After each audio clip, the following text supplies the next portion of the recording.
but the reality is this is the estimated probability of trying to play athletics in college. And I always share this because a lot of guys think that, just because there's all this, churn on Twitter, that's like the real world.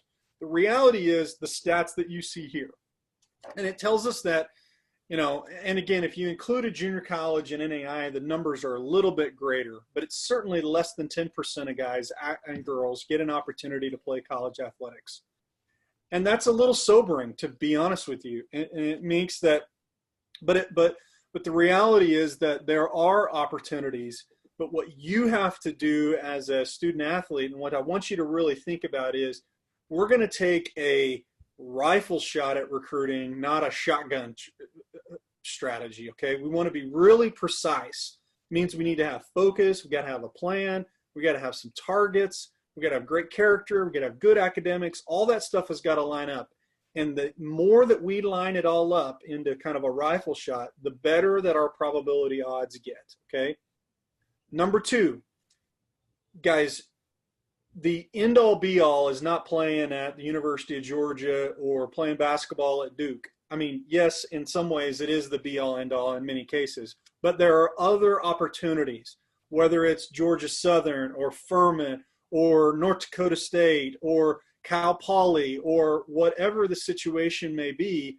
There are plenty of opportunities that you guys can explore.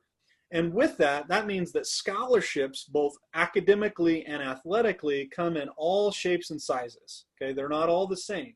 And every level of college athletics dictates different scholarship requirements. Okay, and so understanding that and what that looks like in the respective sport is certainly important. And I'm going to show you some examples here in just a minute. All right, so let's build on this. This is just a little different view of it. But instead of percentages, now we get into really a different table that kind of shows you. So we got a bunch of football guys on here. We've got over 1.1 million guys that play high school football, and there's roughly 25,000 scholarships in the country in total. Now, some of those are broken up, kind of like how the salary cap works in the NFL or the NBA guys. So the reality is it's a 43-to-1 odds of trying to play. Okay, not the worst thing in the world, but obviously not the greatest. For you basketball guys, the numbers actually, you got a lot less guys playing than football, but you got a lot less athletic scholarships. So the percentages actually are worse. Like basketball is really hard. It's 57-to-1 when you think about it. So again, just trying to kind of paint a picture. It doesn't mean that we can't accomplish it. We absolutely can accomplish this. But you have to understand what you're working off of. And if I lose internet here, hold on real quick. I may stop sharing. Just give me a second because I'm going to stop my video real quick. All right. I'm going to stop my video so my internet connection works. If I lose it, Diane, just jump in, okay? All right. So then as some examples here, if we again, I'm just going to, pick on a couple things. So, Division I track and field. Right now, there's 12.6 scholarships on the men's side. There are 18 on the women's side. Division II football, there's 36 scholarships. Division I football, 85 scholarships, and so on and so forth. So every level of football, every level of sports and men's and women's and all those things have different requirements. And so, understanding that, all that stuff is available to, it's really public information. You can go on nca.org and you can find all of this, but it's really important for you guys to understand how it works so that when you get to where you're having conversation with coaches, you're going to understand what they're dealing with, the financial constraints they're working on, and how they're trying to spread out some of this information. Let me go forward real quick. Again, same kind of thing. It's just trying to kind of show guys, I don't think we have any gymnasts on here or ice hockey players or fencing stars on this. It's really trying to show you kind of the probability and how it lays out. All right, so enough about the problem. Let's talk about how do we attack this problem? How do we overcome it, right? So the graph that you'll see here on the screen is a heat map of where major college schools are going to find their talent when it comes to college football. And I can get a similar version of this for for basketball, but I don't have it here in this presentation. But there's a bit of a heat map here to show you that certainly in football, the Southeast is really, really strong. That means more of the players are coming from, let's say, Texas to Washington, D.C., that kind of Gulf Southwest to Gulf South to the Mid-Atlantic. That's where the bulk of players are coming from when we think about the major college football programs. But it also, there's none of these states have zeros on them. So there's opportunities for guys to play. And again, this only represents Division I. So when we think about the attacking the problem, I try to boil it down into 6 primary categories that I want you guys to think about. And you're going to get, there's actually more than this when you think about character, but some of that is woven into the process here. So I don't want to dismiss any of the other topics or certainly any of the other speakers, because everything kind of is part of the process. But these are the anchor points when I think about it. And so academics, your evaluation of your talent, both academically and then your evaluation as a player, your ability to understand this material and be educated on the recruiting process, how you communicate and what you do from a communication standpoint, how you leverage technology, which again, there's a bunch of stuff that's free, guys, that you can do. And then your ability to perform at a really high level when the lights are on. And that's camps, that's showcases, that's ID camps, that's AAU tournaments, as well as certainly those of you that are able to play this fall.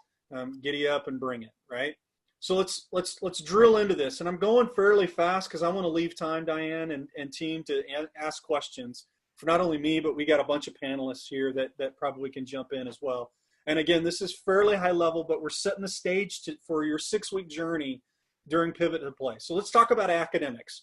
Number one, the better the grades, the better the test scores, the better opportunities you're going to have from a football perspective or basketball perspective or any sport that you play, candidly, okay? The NCAA, and we'll talk about that because there are some different requirements for NAI and junior college, but it works on a sliding scale. And the easiest way that I can explain it is the higher your GPA, the lower your test score has to be. And the higher your test score, the lower your GPA has to be. So hopefully you've had a conversation with your guidance counselor about your core classes, and core is like your math, your science, your English. Those are examples of your core classes, okay? You've got to have 16 hours or 16 core classes to qualify to be an NCAA student athlete. So action item number 1, guys, is make sure if you are in question about that, make sure you're talking to your high school coach or your guidance counselor about making sure that you're enrolled in core classes. Most of you probably are, but I never want to bypass this. I never want to take it for granted. Okay, so that's number 1. Number 2 is you need to take the ACT or SAT, and I typically recommend that guys are taking that the fall, at least by the time you're a junior, you need to have a test score. Ideally, it's in the fall now. Used to be when I was coming out, you could do it in the spring of your junior year. The reality is the recruiting calendar sped up so much that the earlier you get a test score, the better off you'll be. I'll give you an example. I have a 2022 guy that I work with and his family. He has a 25 ACT going into his junior year. So guess what happened on September 1st when coaches could make contact? He got a note from Princeton. He got a note from Yale. He got a note from Dartmouth because he's now he's at 25 or above. All the academic schools are now looking at him, okay?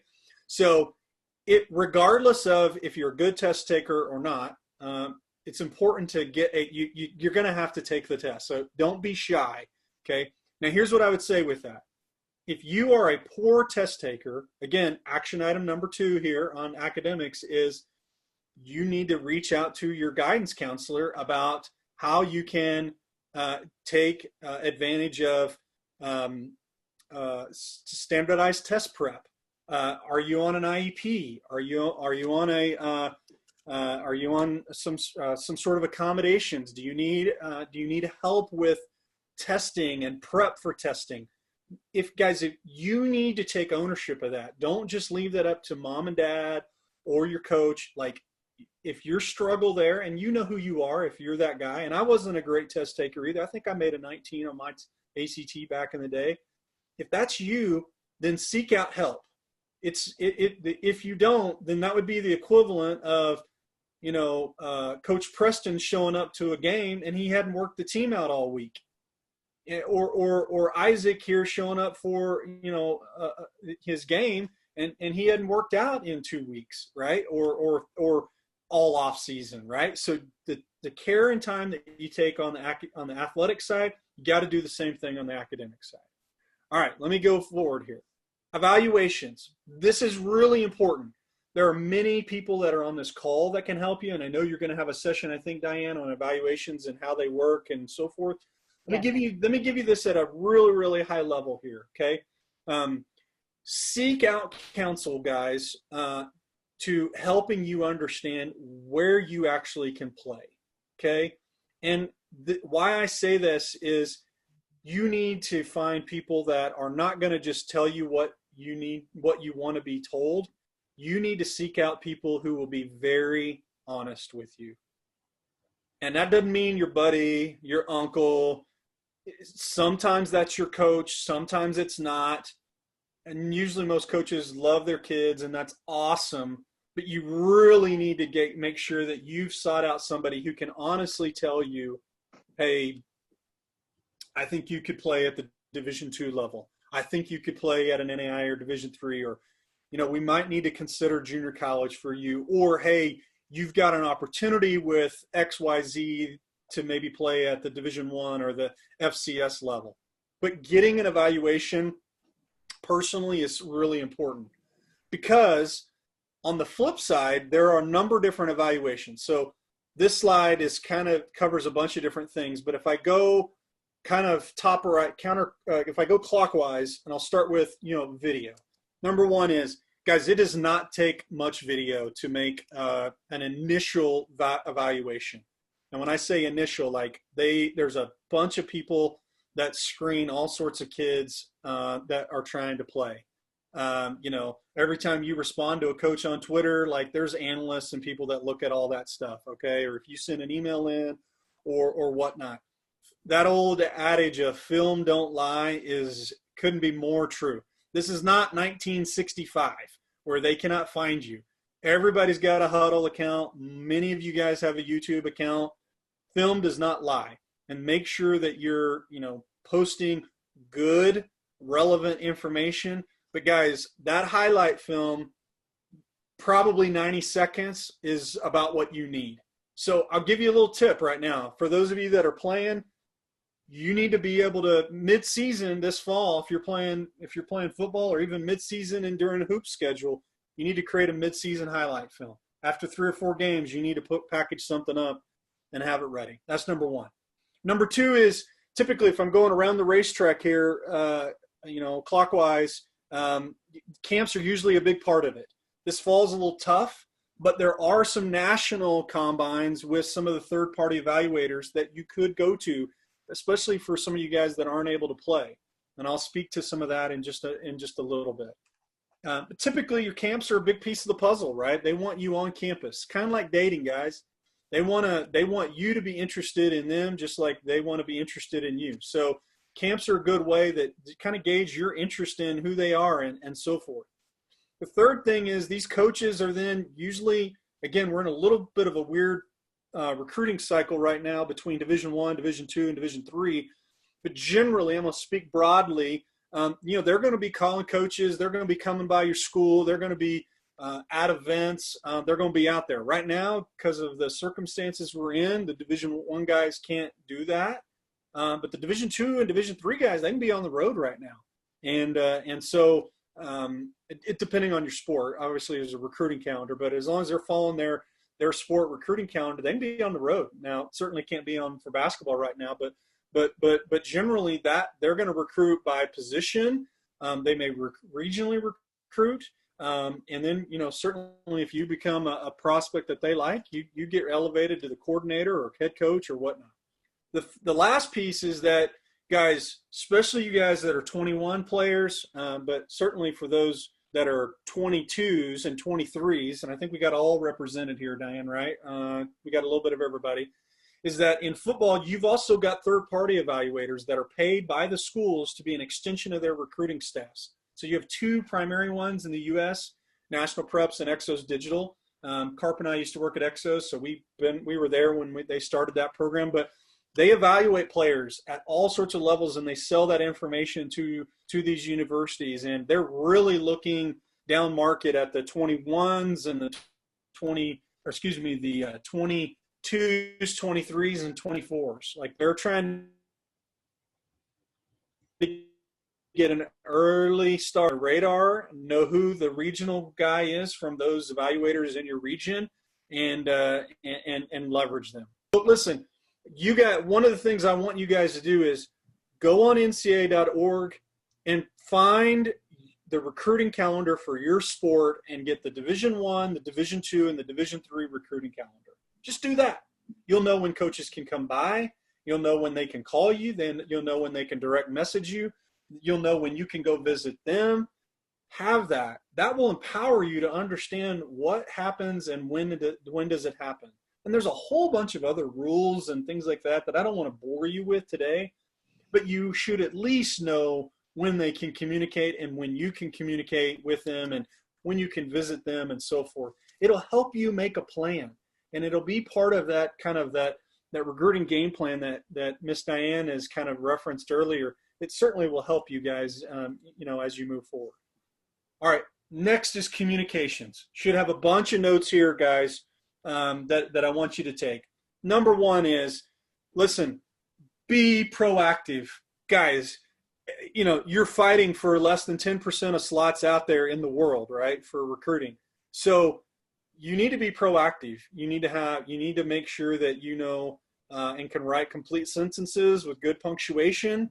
Not like, we're not using emojis here. We're using complete sentences. We're speaking in complete, paragraphs when we write. But don't be afraid to text a coach, direct message a coach, send an email to an analyst or a recruiting director. Create a call to action. Ask them about a degree program. Ask them about coming to campus. And again, some of this gets a little tricky with where we're at right now. But in general, right, don't just say, hey, coach, will you look at my film and recruit me? Like, don't just say that. Like, dude, these coaches get tons of inbounds from guys, right? Make them respond to you. Create some sort of call to action.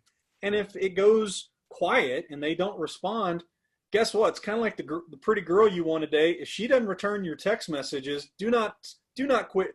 Do not keep texting her and quit snapping her. Like, move on to the next one, guys, okay? But figure out how to get a quick win or move on, but keep communications pretty steady. Social media, you're going to have a session on social media. You should have your full name and your Twitter handle. I used to tell guys Twitter is a great business tool for recruiting, okay? More so than anything. But all of your social media, scrub it. There should be no provocative language. There should be no curse words. There should be nothing controversial should be posted on social media anywhere. No likes that are controversial, nothing. Keep it squeaky clean. Guys, they have software that will come in and audit everything that you will do on social media, okay? So Snapchat, Instagram, the whole bit, guys. I'm just telling you, keep it tight and clean. You should be posting about school, leadership, speaking, cool pictures of you and your teammates, but it should be positive. And make sure that you have a photo of yourself in the picture so that they can easily identify yourself. And I actually encourage you guys to have an email in there, even if it's maybe a separate email that you use just for recruiting. And I have a lot of my guys that they'll have a family email that mom and dad and them are on, and all they do is have it for recruiting. It's not that they use for everything else. But make sure that as you're thinking about this, that you've got a good kind of communication plan. You're thinking about the conversations you're going to have with coaches. You're going to think about your degree, the location, how you're targeting schools. All this is part of that communication plan. All right, technology. There's a whole bunch of them out there. I would tell you this. There's a whole bunch of stuff that's free. Utilize YouTube. Utilize Twitter. If you subscribe to one of these other platforms that are out there. That's great. Be smart. Don't take the first thing that comes across your email, guys, because there's a whole bunch of stuff that's out there that you may or may not should invest in. I would just say this: leverage as much free stuff as you possibly can, and be smart with the stuff that you want to pay for. And I'll just leave it at that. But you can do a lot with email, direct message on Twitter, and leveraging a YouTube and Huddle. You can do a whole bunch. And then finally, I'll just, I got 2 slides. Final 2 slides. Number 1 is performance. Guys, you got to be a baller. I mean, you've got to be a baller, and you've got to have a profile. They're looking, I've got all the data on height, weight, hand size, vertical leap, short shuttle, the whole bit, guys. They're looking for a specific type of prototype, and you've got to fit into that at the highest level. Typically, I'd say 90% of the time. If you're 5'11" and 275, you're not playing guard at the University of Oklahoma. You may be an awesome guard, but you're not playing there. And I'm talking about, either basketball or football. You're not playing guard at Oklahoma at 5'11", 270, right? So the reality is, you've got to fit a profile here that they're looking for, and then you got to be a baller. I mean, you can't just be the best guy on your team. You got to be the best guy in your county, the best guy maybe in your state in some cases, or in your region in many cases. I mean, there's a darn high bar here that you've got to go get. If you go to camps or you go to anywhere, or an ID or a tournament or a showcase, or you're playing, I mean, you gotta go with the plan. Like, I had a guy tell me he's doing this for baseball, and he said, think about it in baseball. You might get 3 at bats. So you're literally at bat, less than 5 minutes in a, however many hour-long game, right? You need to make sure that coach knows that you're playing, what time you're playing, what your number is, because if you're just expecting that, the coach from Georgia Tech to come by and magically see you on field number 26 for that magical 5 minutes of time, guys, I'm just going to tell you, like, lightning's going to strike Tim Adcock, but more chances than them seeing them play in a 5-minute period of time, right? So again, have a plan. If you're going to go do some of this stuff, tell somebody. Again, don't just show up and expect magic to happen. You got to be proactive. You got to own the process, right? And then for you guys that are multi-sport athletes, use it as an advantage, right? I'll give you an example. I got a high major guy at 25 Division I offers, and #1 defensive tackle in the 21 class here in the state of Oklahoma. He's a top 300 kid, 4-star guy. In January, he had 0 offers, 0. He played at a very, very small school, Class A school in Oklahoma, right? Probably graduates with maybe 15 kids. He's going to be valedictorian 4.0. I'll probably work for him down the road, Diane. I have no idea. But nonetheless, this guy, one of the ways that we got attention was not only is he a really good, athlete, 6'3", 280, but coaches loved his basketball film. And he's in there just a bowling ball, but he's knocking dudes over and going to rebound and trying to dribble like I don't know what, down the basketball court. But that showed him as a multi-sport athlete, and guys really liked him. So he went from being an offensive guard recruit to he became the defensive tackle recruit. And Nebraska offered him, and Minnesota and TCU and Oklahoma State and all these other places did, because they now got to see him perform as a multi-sport athlete. So again, I'm covering a whole bunch of topics in 25, 30 minutes here, but hopefully you guys are getting the impression.